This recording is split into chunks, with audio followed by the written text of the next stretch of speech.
Hello people, up in front of the camera we have ourselves a beautiful Bunnings exhaust fan light, which is fucked up on me. You know why? It's because it's a compact fucking fluorescent and it was on a sensor. You can see the big ass burn marks right through there. Anyway, the big thing I wanted to tell you about this particular light is for a brand called Hella.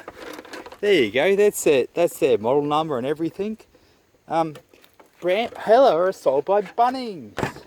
Now the Bunnings have been known for their cheap ass brand shit. Now you look at this nice fitting, okay? You know, seems pretty sturdy. Have a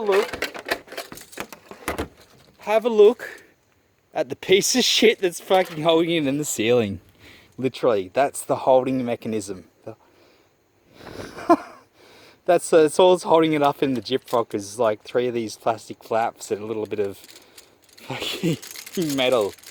So yeah, there's your Bunnings quality for you. Fucking spot on, boys?